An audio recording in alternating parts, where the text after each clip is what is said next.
નમસ્કાર મિત્રો દેશ અને દુનિયાના સુપરફાસ્ટ સમાચારમાં તમારું સ્વાગત છે। સોનાની ખરીદીને લઈને મોટા સમાચાર। વડાપ્રધાને આર્થિક સ્થિરતા જાળવવા માટે હાલમાં સોનાની ખરીદી પર મર્યાદિત કરવા અથવા તો ટાળવા માટે અપીલ કરવામાં આવી છે। અન્ય મહત્વના સમાચારની વાત કરીએ તો SBI અને RBI ની બેઠક। ઈંધણના ભાવ અને તેલ કંપનીઓને થઈ રહેલા દરરોજના આશરે 1000 કરોડના નુકસાનને લઈને PMO અને RBI વચ્ચે મોડી રાત્રે મહત્વની બેઠક યોજાઈ ગઈ, જેમાં આર્થિક સ્થિતિ પર ચર્ચા કરવામાં આવી છે। અન્ય મહત્વના સમાચારની વાત કરીએ તો ઈંધણના ભાવમાં વધારો। સરકાર ઇમરજન્સી એક્શન પ્લાન ઉપર વિચાર કરી રહી છે, જેના કારણે આગામી સમયમાં પેટ્રોલ અને ડીઝલના ભાવમાં વધારો થવાની શક્યતા છે। અન્ય મહત્વના સમાચારની વાત કરીએ તો શિક્ષકોની ભરતી।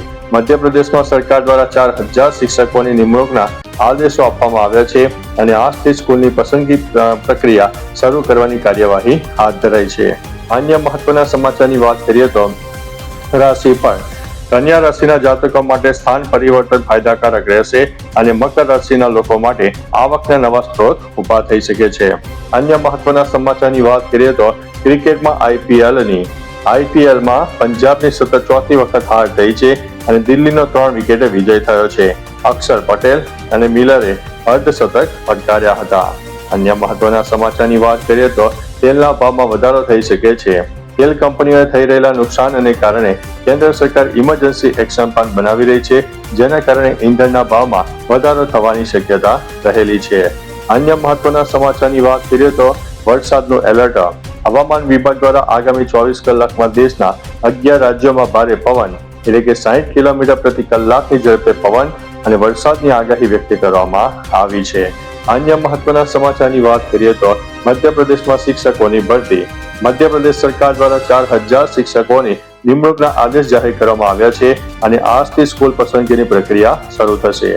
અન્ય મહત્વના સમાચારની વાત કરીએ તો PM મોદીની અપીલ। વડાપ્રધાને દેશવાસીઓને પેટ્રોલ અને ડીઝલ અને સોનાનો ઓછો ઉપયોગ કરવા માટે વિનંતી કરી છે। ઈરાન-ઇઝરાયલ સંઘર્ષને કારણે ક્રૂડ ઓઇલની સપ્લાય પર અસર પડી હોવાથી તેમણે જાહેર પરિવર્તનને બહુ ઉપયોગ કરવા અને શક્ય હોય ત્યાં વર્ક ફ્રોમ હોમ કરવા માટે સૂચના અપાઈ છે। અન્ય મહત્વના સમાચારની વાત કરીએ તો અસમમાં નવી સરકાર।